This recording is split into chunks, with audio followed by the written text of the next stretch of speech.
మాయాయుద్ధం చేయడంలో సిద్ధహస్తుడైనటువంటి అలంబసుడు బయలుదేరి వచ్చి అభిమన్యుడితో యుద్ధం మొదలుపెట్టాడు. మొదలు పెడితే ఆ అలంబసుడు చేసేటటువంటి యుద్ధం భయంకరమైనటువంటి యుద్ధం అయినా కూడా అభిమన్యుడు ప్రయోగించినటువంటి బాణపు దెబ్బలకి రూపు చెడిపోయి రథాన్ని ఆసరాగా చేసుకుని పెద్ద పెద్ద కేకలు వేస్తూ ఆ అలంబసుడు రథం పక్కన ఒరిగిపోయాడు. మళ్ళీ తేరుకుని లేచి కళ్ళ వెంట నిప్పులు కురుస్తూ ఉండగా ఎదుటి వీరుల యొక్క ధ్వజాలనన్నింటినీ పడగొట్టి భయంకరమైనటువంటి యుద్ధం చేస్తూ తనకున్నటువంటి మాయాశక్తి చేత అకస్మాత్తుగా చీకటి పడిపోయేటట్టుగా చేశాడు. ఆ చీకటి అలుముకుంది. వెంటనే అభిమన్యుడు దాన్ని నివారించడానికి యోగ్యమైనటువంటి బాణాన్ని ప్రయోగించి సూర్య సంబంధమైనటువంటి అస్త్రాన్ని ప్రయోగించినటువంటి కారణం చేత వెంటనే ఆ చీకటి అంతా తొలగిపోయి మళ్ళీ వెలుగు వచ్చేసింది. అలంబసుడు ఇక ఈ అభిమన్యుడితో నేను యుద్ధం చెయ్యలేను అని చెప్పి అలంబసుడు ఎన్ని మాయలు సృష్టించినా అభిమన్యుడు వాటన్నింటినీ కూడా పరిమారుస్తుంటే అభిమన్యుడు వేసేటటువంటి బాణముల యొక్క దెబ్బకి తట్టుకోలేక దిగి పారిపోయాడు. వేరొక వైపు భీష్మాచార్యుల వారు ఆ రోజున పరమాద్భుతమైనటువంటి యుద్ధాన్ని ప్రారంభం చేశాడు. బహుశః ఒక్క మాటలో చెప్పాలి అంటే కని విని ఎరుగనటువంటి యుద్ధం. అంతకన్నా ఇక చెప్పడానికి ఏముండదు. ఎందుకని అంటే యుద్ధం చేస్తున్న భీష్ముడు కనపడుతున్నాడు. అసలు ఆ హస్తలాఘం ఏమిటో, ఆ చేతిక శక్తి ఏమిటో, ఆయన లక్ష్యం ఏమిటో, ఆ గురి ఏమిటో, అసలు ఆ ఏకాగ్రత ఏమిటో, ఆ యుద్ధం ఏమిటో, ఆయన పరాక్రమం శౌర్యం ఎటువంటివో రెండు పరమాద్భుతమైనటువంటి ఉపమానములను ప్రయోగించారు తిక్కన గారు. ఒక మదపుటేనుగు పువ్వులతోటి పిందెలతోటి కాయలతోటి ఉన్న అనేకమైనటువంటి చెట్లు ఉన్న ఉద్యానవనంలోకి ప్రవేశించి విచ్చలవిడిగా పరిగెత్తి తన తొండంతో చెట్ల కొమ్మలన్నింటినీ విరిచేసి మొక్కలన్నింటినీ తొక్కేస్తే ఆ ఏనుగు విజృంభించి తొక్కేసి వెళ్ళిపోయిన తరువాత ఆ ఉద్యానవనాన్ని చూస్తే ఎలా ఉంటుందో భీష్ముడు యుద్ధం చేసినప్పుడు ఆ రోజు యుద్ధ భూమి అలా అయిపోయింది. అంత భయంకరమైన యుద్ధాన్ని ఒక్కడే చేసేశాడు. ఆ రోజు యుద్ధంలో ధర్మరాజు, భీముడు, నకులుడు, సహదేవుడు నలుగురు భీష్ముడి దగ్గర ఓడిపోయారు. పాండవులు అసలు నిలబడడానికి కూడా ధైర్యం చాలనటువంటి స్థితిని కల్పించగలిగాడు. దానితో పాటుగా గర్వం కలిగినటువంటి ఒక దున్నపోతు చక్కగా అరవిరిసినటువంటి పద్మాలు ఉన్నటువంటి ఒక సరోవరంలోకి ప్రవేశించి దాని డెక్కలతో ఇష్టం వచ్చినట్టుగా తొక్కేసి పడుకుని నాలుగు కాళ్ళు పైకెత్తి లేచి తోకని విసురుగా విసిరి కొట్టి తన ముఖంతో అందులో నీళ్ళెత్తి పైకి పోసేస్తూ ఆ పద్మాలనన్నింటినీ కూడా చిందరవందర చేసేస్తే ఆ కొలను ఎంత అసహ్యంగా అయిపోయి పద్మాలన్నీ కూడా చిందరవందరైపోయి కళావిహీనమైపోతాయో భీష్మాచార్యుల వారు చేసినటువంటి యుద్ధానికి యుద్ధభూమి అలా అయిపోయింది.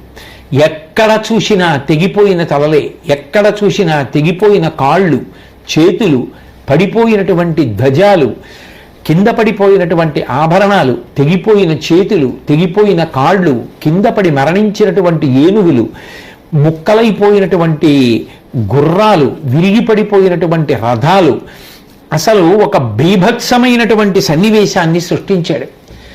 అసలు నిలబడిన వాడన్నవాడు లేడు పాండవ పక్షంలో. అసలు ఆ యుద్ధం చూస్తే చాలనుకున్నారు కౌరవులు. అట్లా విజృంభించాడు ఆ రోజున భీష్ముడు దుర్యోధనుడికి బుద్ధి చెప్పడానికి. విజృంభించి చేస్తున్నటువంటి యుద్ధానికి పాండవ సైన్యం బ్రతికుంటే బలిశాకు తిని బ్రతకచ్చని చెప్పి సురక్షిత ప్రాంతాలలో దాక్కుందామని ఎవరి మానాన వారు వెన్నిచ్చి పారిపోతున్నారు. ఇక ఆగండి అని చెప్పగలిగినటువంటి వాడు కూడా లేడు. అంత భయంకరమైనటువంటి స్థితిని భీష్ముడు కల్పించాడు. శ్రీకృష్ణ పరమాత్మ ఒకసారి యుద్ధభూమిని అంతటినీ కూడా కలయ చూసి పాండవ సైన్యం పారిపోతున్నటువంటి తీరు చూసి అర్జునుడితో మాట్లాడుతూ అన్నారు, అర్జున, చూచితే మన బలావళి నెల్లా కలంచుచున్నవాడు ఊర్జిత శౌర్య సంపదయు ఉగ్ర భుజాబల వైభవంబు విస్ఫూర్జిత విక్రమోద్ధతియు చూపిన దీసుతుడు ఇట్టి చోట నీ దుర్జయ దర్ప విభ్రమముతోపగ చెయ్యాక ఉనికి ఒప్పునే. అర్జున, చూశావా ఆ భీష్మాచార్యుల వారు ఎలా విజృంభిస్తున్నాడో? విశేషమైనటువంటి పరాక్రమాన్ని ఆయన చూపించి చేసేటటువంటి యుద్ధం వలన ఇవాళ పాండవ సైన్యంలో ఒక్కడు కూడా నిలబడకుండా విన్నిచ్చి పారిపోతున్నారే. ఇటువంటి సమయంలో నువ్వు నీ పరాక్రమాన్ని చూపించి భీష్ముడిని నిగ్రహించకపోతే ప్రమాదం కదా. మును మచ్చనాథు నగరంబున సంజయుతోడ నీవు పొంగుచు బెట్టాడిన మాటలెల్ల మరచిన నిను నగరే రధికవరుల నింద్య చరిత్ర. ఎన్నడూ మాట పడనటువంటి వాడా, నింద్యమైనటువంటి చరిత్ర లేనివాడా ఓ అర్జున, ఇత పూర్వం ఆ విరాట మహారాజు గారి యొక్క నగరంలో ఉపప్లావ్యంలో మనం ఉండగా సంజయుడు రాయబారానికి వచ్చినప్పుడు నువ్వు భీష్మద్రోణాదులందరినీ కూడా నేను అణిచివేస్తానని చెప్పినటువంటి మాటలు ఇప్పుడు నిజం చేయకపోతే, భీష్ముణ్ణి నిగ్రహించకపోతే రేపు అందరూ కూడా నవ్వరా? అర్జునుడు ఏమీ చెయ్యలేకపోయాడు అని చెప్పుకోరా? అది నీకు అవమానం కాదా? కాబట్టి వెంటనే పూనుకుని నువ్వు యుద్ధం చేసి భీష్ముణ్ణి నిగ్రహించమన్నారు. అంటే సకల బంధుజనుల చంపి కౌరవహీనమైన ఆ రాజ్యమహిమయేను బడసి అనగా ఏమి సుకృతమాచరించిన వాడనగుదు మనసు గులుపదయ్యననికి. ఉండుండి వైరాగ్యం వస్తుంటుంది అర్జునుడికి కూడా. ఆయన అన్నాడు, అర్జునుడు ఇంతమంది బంధువుల్ని చంపేసి అసలు మా వంశం వాళ్ళన్న వాళ్ళు ఎవ్వరూ లేకుండా చేసేసి, అటు భీష్మాచార్యుల వారు ఇటువైపు వాళ్ళని చంపేసి, నేను విజృంభించి అటువైపు వాళ్ళని చంపేస్తే, బంధువులన్న వాళ్ళు లేకుండా అందరూ నశించిపోయిన తర్వాత రాజ్యం దక్కితే మాత్రం నేను ఆ రాజ్యాన్ని చేకుని ఏం సంతోషం పొందుతాను కృష్ణ? కాబట్టి నాకు యుద్ధం చేయడానికి మనసు పుట్టడం లేదు. ఒకప్పుడు నేను విరాట నగరంలో ఈ మాట అన్నమాట వాస్తవమే, కానీ అన్నాను, అది యథార్థం. కాబట్టి మన రథాన్ని భీష్మాచార్యుల వారి దగ్గరికి పోని యుద్ధం చేద్దామన్నాడు. అనగానే కృష్ణుడు అర్జునుడి యొక్క రథాన్ని తీసుకెళ్లి భీష్ముడి ముందు పెట్టాడు. ఆ భీష్ముడు అగ్నిహోత్రం బాగా పైకి లేచిపోయిన జ్వాలలతో ఎలా ఉంటుందో అలా ఉన్నాడు. కరనారాచ పరంపరోగ్రనిహతిన్ గాంధీవి అంగంబులాతురతన్ పొందగనీసి బాణమయగాత్రుంచేసి గోవిందు నిష్ఠురలీలన్ దురగంబులన్ పటు శరస్యూతాస్యముల్ కాగ సత్వరుడై ఏసి రథంబు కూడా పొదివెన్ వాలంప మొత్తంబులన్. ఆ భీష్ముడు వచ్చినటువంటి అర్జునుడిని చూశాడు. చూసి నారాచ బాణములను ప్రయోగించి ఆ కఠినమైనటువంటి బాణములు అర్జునుడి యొక్క శరీరం అంతా గుచ్చుకుపోయేటట్టు చేసి దాని వలన పొందినటువంటి విశేషమైన ఖేదం చేత అర్జునుడు తిరిగి బాణములను అంత వేగంగా ప్రయోగించలేనటువంటి స్థితిని కల్పించాడు. అలాగే బాణములను ప్రయోగించి కృష్ణుడి యొక్క శరీరం అంతా కూడా బాణములు కొట్టాడు. చాలా నిష్ఠురమైనటువంటి రీతిలో ఆ రథానికి ఉన్నటువంటి గుర్రాల యొక్క ముఖాల నిండా బాణములు గుచ్చుకుపోయేటట్టుగా బాణములను ప్రయోగించాడు. దానితో ఆ గుర్రముల యొక్క ముఖాల నిండా బాణాలు గుచ్చుకుపోతే అవి కూడా వాడి తగ్గిపోయాయి. వాటిలో కూడా జవసత్వాలు ఉడిగిపోయాయి. అవి కూడా ఆ బాధతోటి నిస్తేజమైపోయి నిలబడిపోయి మొత్తం అర్జునుడి యొక్క రథాన్నంతటినీ కూడా బాణాలతో భీష్ముడు కప్పేశాడు. ఆ కప్పేసినటువంటి స్థితిలో ఇక గుర్రాలు కూడా ముఖమంతా బాణాలు కప్పేస్తే ఏం కదులుతాయి?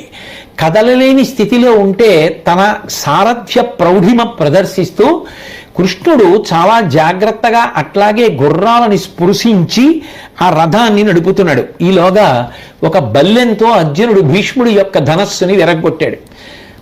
చాలా సంతోషించి అర్జునుడి యొక్క గురికి మనసులో ప్రశంసనిచ్చినటువంటి వాడై భీష్ముడు వేరొక ధనస్సును అందుకున్నాడు. దాన్ని కూడా అర్జునుడు విరగ్గొట్టేశాడు. వెంటనే వేరొక ఆ ధనస్సుని అందుకున్నటువంటి వాడై ఆ భీష్ముడు ప్రయోగించినటువంటి శర పరంపరకి అర్జునుడు తట్టుకోలేకపోయాడు. విపరీతంగా బాణాలు వచ్చి పడిపోతుంటే అసలు నిలబడలేక నిలువెల్లా ఉనికిపోయాడు. ఉనికిపోయి శరీరం ఒక పక్కకి వాలిపోతోంది అర్జునుడిది. యుద్ధం చేయలేకపోయాడు. ఆ యుద్ధం చెయ్యలేకపోతున్న స్థితిని వెనక్కి తిరిగి కృష్ణ పరమాత్మ చూశారు. దారుణ రోషంబడరగా నారాయణుడపుడు సైరణం దొరగి వెసం తేరి నొగల పగ్గంబులిడి క్రూరత మునికోల ఎత్తుకొని ఇలా కురికెన్. వెంటనే కృష్ణ పరమాత్మ తాను సారథ్యం చేయడానికి పట్టుకున్నటువంటి గుర్రముల యొక్క కళ్ళెములను తీసి ఆ రథం యొక్క నొగల మీద ఉంచి తాను ఆ గుర్రములను తోలడానికి చేతిలో పట్టుకున్నటువంటి మునికోలను ఎత్తిపట్టి రథం మించి ఒక్క దూకు దూకారు. దూకి ధరణీ చక్రము గ్రక్కునన్ కదల దిగ్గంతావళ శ్రేణీ కంధరముల్ మృగబడన్ దిశావలయముత్కంపంబుగా నీ బలంబురులంబారగా భీష్ముపై గవిసే రౌద్రోద్రేకముంచూచి ఖేచరలోకంబును సంచలింప హరిచించద్బాహు ఘోరాకృతిన్. ఆ కృష్ణ పరమాత్మ ఎంత ఆవేశంతో రథం నుంచి దూకారు అంటే ధరణీ చక్రము గ్రక్కునన్ కదల, భూమి అంతా కదిలిపోయింది.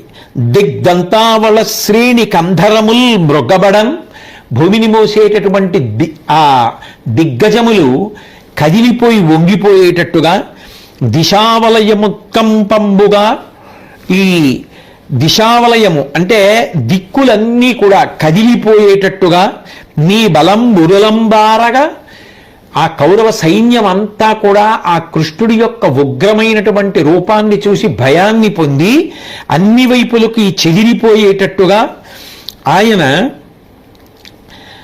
భీష్ముపై కవిసే, భీష్ముడి మీదకి యుద్ధానికి వస్తూ రౌద్రోద్రేకముంచూచి ఖేచరలోకంబును సంచలింప హరిచించద్బాహు ఘోరాకృతిన్. వినివీధిలో నిలబడినటువంటి దేవతలు కూడా కృష్ణుని యొక్క ఆ ఉగ్రమైనటువంటి రూపాన్ని చూసి గజగజ వణికిపోతున్నారు. వణికిపోతుండగా చేతిలో పట్టుకున్నటువంటి ఆ మునికోలతోటి భీష్ముణ్ణి చంపుతానని పరిగెత్తుకొచ్చేస్తున్నాడు. వర్షాకాలంలో పెద్ద పెద్ద ఉరుములు ఉరుగుతూ మెరుపులతోటి ఒక నల్లటి మబ్బు భూమి మీదకి దిగొచ్చేస్తే ఎలా ఉంటుందో ఆ పచ్చటి పీతాంబరంతో కృష్ణ పరమాత్మ నడుస్తుంటే అలా ఉంది. ఆ సమయంలో కౌరవ పక్షంలో ఉన్నటువంటి భటులు శూరులు అందరూ కూడా ఇక ఎవ్వరూ కూడా ఏ విధమైనటువంటి చైతన్యము లేనివారై, ముఖంలో కళ తప్పిపోయినటువంటి వారై, నిస్తేజులైపోయి ఆ కృష్ణ పరమాత్మ యొక్క రౌద్ర రూపాన్ని చూస్తూ భీష్ముడు చచ్చిపోయాడు, భీష్ముడు చచ్చిపోయాడు అని అరుస్తూ నిలబడిపోయారు. ఆ వచ్చేస్తున్నటువంటి కృష్ణ పరమాత్మని భీష్మాచార్యుల వారు చూశారు. చూసి కనుగొని భీష్ముడు ఉల్లము వికాసమునందగా అల్లనవ్వి ఇట్లను చనుదెమ్ము వేగమ మహాత్మ వికస్వర పుండరీకలోచన, ఇది లెస్స నాకిచట శాశ్వతమైన యశంబు అచ్చటన్ వినుతికి నిక్కు సద్గతియు నీ దయ చేకురచేయు ఇష్టమున్. కృష్ణ, ఇంతకన్నా నేను కావాలని కోరుకునేది ఏముంటుంది? అరవిరిసినటువంటి పద్మముల వంటి కందులు కలిగినటువంటి వాడా, ఇక్కడ నాకు కీర్తి పొందడానికి ఈ సందర్భం కన్నా గొప్ప సందర్భం లోకంలో ఇంకొకటి ఉండదు. నాకిచట శాశ్వతమైన యశంబు, ఈ లోకంలో కీర్తిని పొందడానికి ఇంతకన్నా గొప్ప సంఘటన వేరొకటి ఉండదు. అట్లాగే అచ్చటన్ వినుతికి నిక్కు సద్గతియు, నేను నీ చేతిలో మరణిస్తే సద్గతులు పొందుతాను. కాబట్టి నువ్వు ఎలా చెయ్యాలనుకుంటే అలా చెయ్యి, నన్ను సంహరిస్తే ఇంకా నాకంతకన్నా ఆనందం ఏముంటుంది అని చేతులు కైమోడ్చి కృష్ణుణ్ణి ప్రార్థన చేస్తూ నమస్కరిస్తూ నిలబడిపోయాడు. ఆ సమయంలో అర్జునుడు వెంటనే రథం నుంచి కిందకి దూకి పరిగెత్తుకొచ్చి వెనక నుంచి గట్టిగా కృష్ణుణ్ణి పట్టుకుంటే, కృష్ణుడు అర్జునుడిని ఈడ్చేస్తుంటే మళ్ళీ మూడో రోజు యుద్ధంలో ఎలా అయితే కృష్ణ పరమాత్మని పట్టుకున్నాడో అలాగే పట్టుకుని కయ్యము సేయనేనని అకల్మష బుద్ధి ప్రతిజ్ఞ చేసి నీవీయడ తప్పితేని జగమేమను ఇంచుకసేపు పోరులండయ్యుట తప్పే నాపై కడంగిన భీష్ముని పాటు సూతు రావయ్యా రథంబు మీదికిటు ఆశ్రితమానము విటిబుత్తురే. కృష్ణ, నువ్వు ఒకనాడు ప్రతిజ్ఞ చేశావు, నేను ఈ కురుక్షేత్ర సంగ్రామ భూమి యందు ఎట్టి పరిస్థితులలోనూ కూడా ఆయుధాన్ని పట్టుకోను, కేవలం అర్జునుడికి సారథ్యం చేస్తానన్నావు. అటువంటిది ఇవాళ మేము యుద్ధం చేయలేకపోతున్నాము అని నువ్వు ఆయుధం పట్టుకుంటే మా అందరికీ కూడా అది అప్రతిష్ట కాదా? పైగా యుద్ధం అన్న తర్వాత యుద్ధం చేసేటటువంటి వాళ్ళు బడలిపోయి కాసేపు యుద్ధం చెయ్యలేకపోవడం అనేటటువంటిది లోకంలో సర్వసామాన్యమైన విషయం. అందులో అంతర్భాగమే నేను కూడా. కించిత్ సేపు బడలిపోయినంత మాత్రం చేత నువ్వు ఇలా రథం దిగిపోయి మునికోల పట్టుకుని వెళ్ళిపోయి భీష్ముడిని సంహరిస్తానంటే ఇంతకన్నా దారుణమైన విషయం ఇంకోటి ఉంటుందా? నిన్ను ఆశ్రయించినటువంటి వాళ్ళు అవమానాల పారైపోరా? కాబట్టి కృష్ణ పరమాత్మ నా యందు దయ ఉంచి వెనక్కి వచ్చేసేయమని బ్రతిమాలితే కృష్ణ పరమాత్మ వెనక్కి వచ్చి రథాన్ని అధిరోహించి సారథ్యం ప్రారంభం చేశారు. అర్జునుడు కూడా గాంధీవం పట్టుకుని యుద్ధాన్ని మొదలుపెట్టాడు. అయితే ఇక్కడ గమనించదగ్గ విషయం ఏమిటంటే, కృష్ణ పరమాత్మ తలుచుకుంటే ఆయనకి ఏదైనా ఆయుధమే.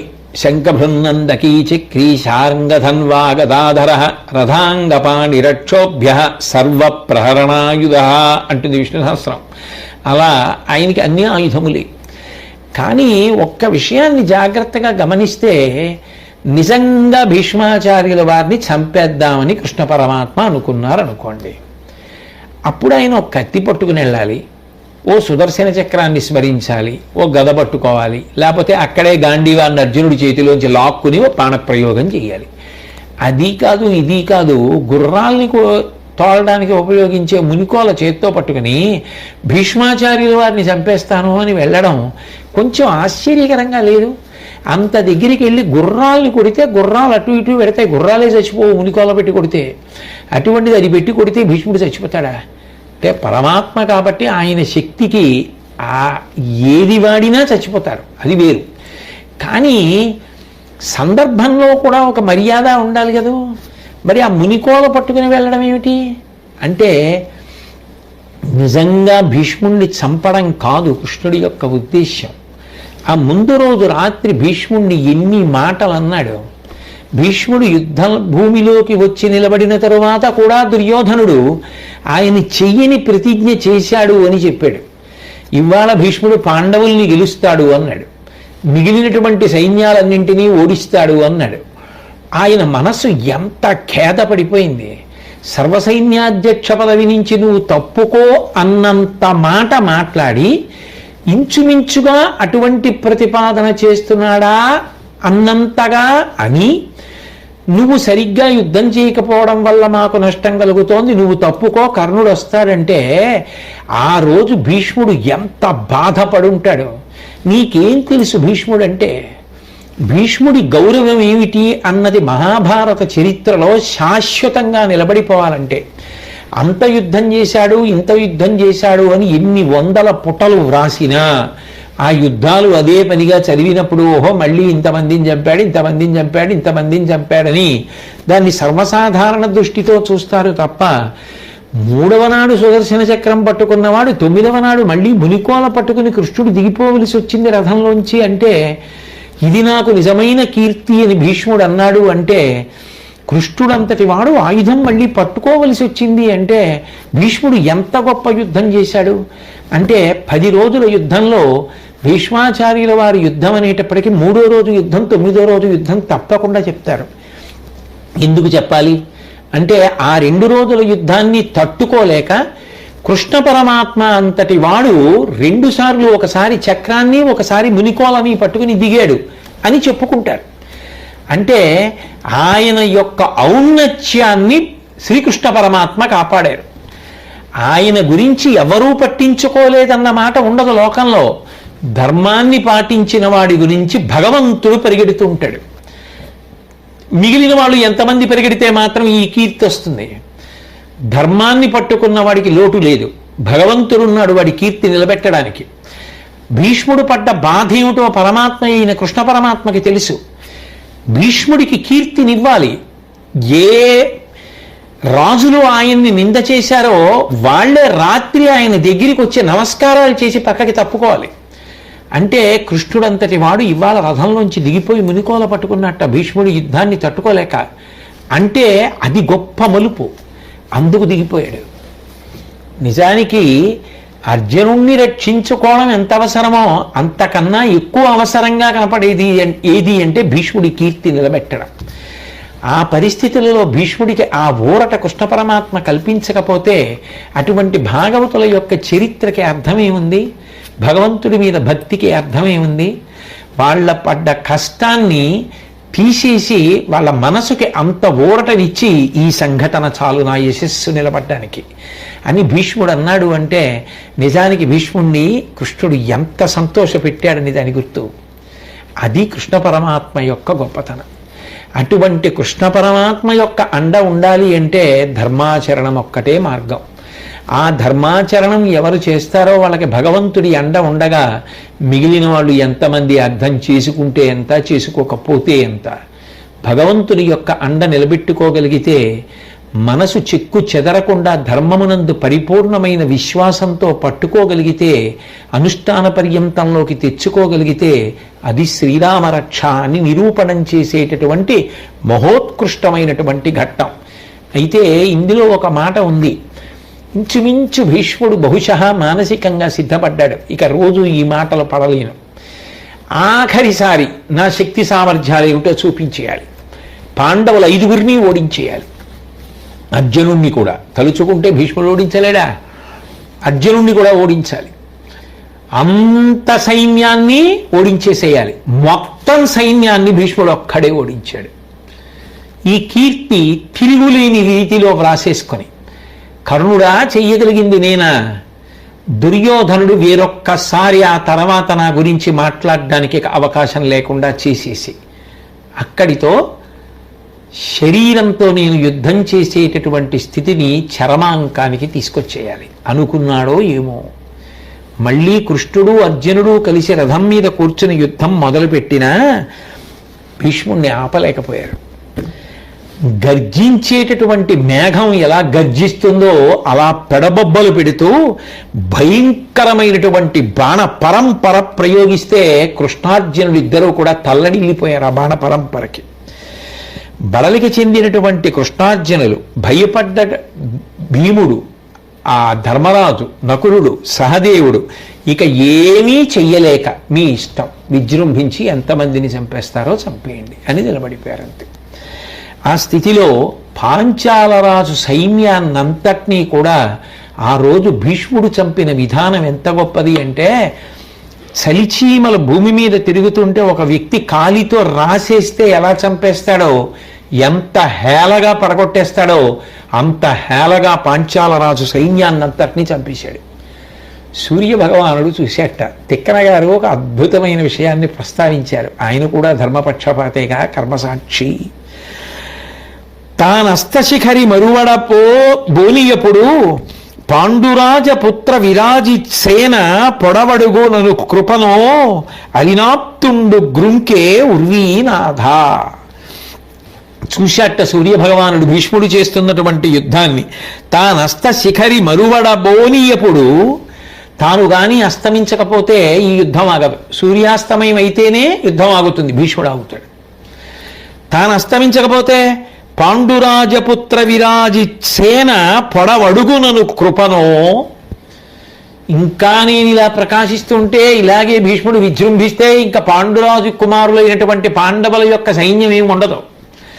అందుకని వాళ్ళ సైన్యం మిగలాలంటే నేను అస్తమించాలి. అస్తమిస్తే భీష్ముడు ఆగుతాడు అనుకున్నాడో ఏమో సూర్యుడు. నలినాప్తుండు గృంకె నిర్వీనాథ. సూర్య భగవానుడు అస్తమించాట. అస్తమించగానే రెండు సైన్యాలు కూడా విశ్రాంతి తీసుకోవడానికి వెళ్ళిపోయారు. వెళ్ళిపోయిన తర్వాత అర్జునుడు కూడా ఇవాళ భీష్ముడి చేతిలో చాలా భంగపాటు పొందానని అవమాన భారంతో, బాధతో ధర్మరాజుని అనుగమించి నడుస్తుండగా, ధర్మరాజు గారు తన శిబిరానికి చేరుకున్నాడు. మిగిలిన వాళ్ళందరూ వాళ్ళ శిబిరానికి చేరుకున్నారు.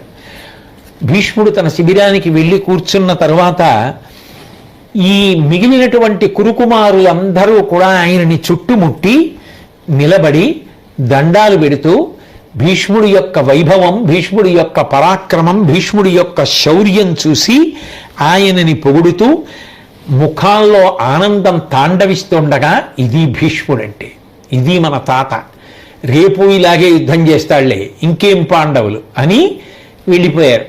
నిన్న రాత్రి ఎవడు అనరాని మాటలు అన్నాడో వాడు వాడి సోదరులు అందరూ కూడా వచ్చి ఆయన చుట్టూ నిలబడి నమస్కారం చేసి వెళ్ళిపోయేటట్టుగా చేసేశాడు. అది ఆయన యొక్క గొప్పతనం. కానీ 9వ నాడు జరిగినటువంటి యుద్ధంలో ధర్మరాజు గారు బాగా బలహీనపడిపోయాడు. ఎందుకని అంటే జరిగిన యుద్ధాన్ని పరిగణనలోకి తీసుకుంటే మళ్ళీ 10వ రోజు యుద్ధంలో కూడా భీష్ముడు ఇలాగే ప్రవర్తిస్తే, ఇలాగే విజృంభిస్తే ఇక తనకి గెలుపు మీద ఆశపోయింది. అందుకని తమ్ముళ్ళనందరినీ వెంట పెట్టుకుని శ్రీకృష్ణుడి యొక్క భవనానికి వెళ్ళాడు. ఇవాళ భీష్ముడి యొక్క విజృంభణం అసాధారణంగా ఉంది. అరణ్యాన్ని కాల్చేస్తున్నప్పుడు జంతువులన్నీ ఎలా కాలిపోతాయో అలా మన సైన్యం అంతా కూడా నశించిపోయింది. అంత భయంకరమైనటువంటి యుద్ధం చేశాడు. కాబట్టి మన వారెవ్వరు నొర్వరారతనికి దుర్మానంబునంజేసి ఏమును కార్యస్థితి గాననయితి విను నిర్మూలంబుగా పోరా చచ్చిన సామ్రాజ్యము గొన్న ఎట్లగుని నిశ్చింతంబునన్ కాననంబునకున్ పోయదా తమ్ములంగుని తప పూజ్యుండనయ్యుండెదన్. కృష్ణుడి దగ్గరికి వెళ్ళన్నాడు, నేను చాలా తక్కువ ఆలోచన చేశా భీష్ముడి గురించి. అరివీర భయంకరుడు. ఆయనతో యుద్ధం చేయడం ఎవరికీ సాధ్యమయ్యేటటువంటి విషయం కాదు. విను నిర్మూలంబుగా పోరచచ్చిన సామ్రాజ్యము గొన్న ఎట్లగుని. ఇలా భీష్ముడు విజృంభించిన తర్వాత ఎవరూ మిగలకపోతే అప్పుడు ఆ రాజ్యాన్ని తీసుకుని మాత్రం ఉండి ప్రయోజనం ఏమిటి? కాబట్టి నాకు ఈ రాజ్యం అక్కర్లేదు, నేను అరణ్యానికి వెళ్ళిపోతాను. వెళ్ళిపోయి తపస్సు చేసుకుంటూ పూజనీయుడుగానే మిగిలిపోతాను. అంతేకాదు, ఎందుకు వెళ్ళిపోతానంటున్నానంటే ముందును నే కారణముగా ఇన్ని ఇడుములు అనుభవించిరనుజులు వీరింకన్నార చుతుగాని జగన్నుత భీష్మునకు గోలుగా నీజాలన్. నేను అరణ్యానికి వెళ్ళిపోతే వీళ్ళు కూడా నాతో వచ్చేస్తే కన్నులారా రోజు తమ్ముళ్ళని చూసుకోవచ్చు. నా వల్ల ఇంతకుముందు ఎన్నో బాధలు పడ్డారు వాళ్ళు నేను జూదం ఆడడం వల్ల. ఇప్పుడు మళ్ళీ యుద్ధం చేయడం వల్ల రేపు భీష్ముడు వచ్చినప్పుడు నలుగురు తమ్ముళ్ళని తీసుకెళ్లి కట్టకట్టి ఆయనకి అప్పచెప్పేలేను. ఆయన ఎవరిని నిలబడనిచ్చేటట్టు లేడు, బ్రతకనిచ్చేటట్టు లేడు. అందుకని అరణ్యానికి వెళ్ళిపోతాను. నీ దయ ఉంటే ధర్మబద్ధంగా యుద్ధం కాకుండా ఇంకేమైనా మార్గం ఉంటుందేమో ఆలోచించు కృష్ణ అంటే. కృష్ణ పరమాత్మ ధర్మరాజు వంక చూసి, నువ్వు చేసినటువంటి ప్రతిజ్ఞలు ఏముంటాయో అవి సత్యమై తీరుతాయి. నువ్వు యుద్ధానికి వచ్చి సామ్రాజ్యాన్ని పొందాలని అనుకున్నావు, అందుకొరకు కదా వచ్చావు. కాబట్టి నీ ప్రతిజ్ఞ నిజమవుతుంది. అర్జునుడు వెనక్కి లాగాడు, లేకపోతే ఇవాళ భీష్ముడిని చంపేసి ఉండేవాడిని. అర్జునుడు బాధపడ్డాన్ని నేను చూడలేదు సుమా. బాగా గుర్తుపెట్టుకో ధర్మరాజా. సకుడు, సంబంధి, శిష్యుండు, సవ్యసాచి నాకు అతనికి నై ఏను నరవరేణ్య కూర్మిమైనిత్తు కండలు కోసియైన అరయ నాతండు నాయడ అట్టివాడు. ఆ అర్జునుడు నాకు ఎంత ప్రీతి అంటే, ఆయన నాకు గొప్ప స్నేహితుడు, ఆయన నాకు గొప్ప బంధువు, ఆయన నాకు గొప్ప శిష్యుడు. ఆ సవ్యసాచి అంటే నాకు ఎంత ఇష్టం అంటే, అతని కోసం అవసరమైతే నా శరీరంలో మాంసం కోసి ఇచ్చేస్తాను. ఆ అర్జునుడు కూడా అంతే, నా కోసం అలాగే ఉంటాడు. కాబట్టి ఆ అర్జునుడి కోసం అవసరమైతే నేను ఇవాళ భీష్ముడిని చంపేద్దును, కానీ నన్ను వెనక్కి లాగాడు అర్జునుడు, అందువల్ల చంపలేదు అంటూ మాట్లాడుతుంటే ధర్మరాజు కృష్ణ పరమాత్మతో అన్నాడు, కయ్యము సేయక తగు సహాయము సేయగలవాడనని పలికితివి, నిన్ని ఎడ నే బొంకింతునే దయ్యము నాకేల ఇట్టి దైన్యము తెచ్చాను.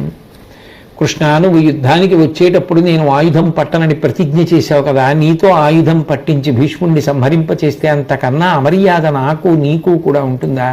నీ పట్ల నేను అలా ప్రవర్తించచ్చా? కాబట్టి నేను నీతో యుద్ధం చేయించడం, నీతో ఆయుధం పట్టించడం, తద్వారా భీష్ముడిని సంహరించడం సాధ్యమయ్యేటటువంటి విషయం కాదు. కాబట్టి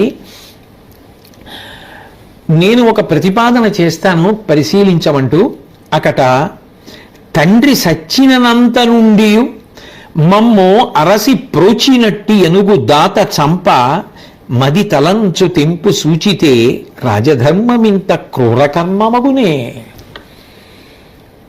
మా నాన్నగారు పాండురాజు గారు చనిపోయినప్పటి నుంచి కృష్ణ మా తాతగారైనటువంటి భీష్మాచార్యుల వారు మమ్మల్ని ఎంతో కష్టపడి, ఎంతో ప్రేమతో, ఎంతో ముద్దుగా, ఎంతో ఆప్యాయతతో, ఎంతో వాత్సల్యంతో పెంచి పెద్ద చేశాడు.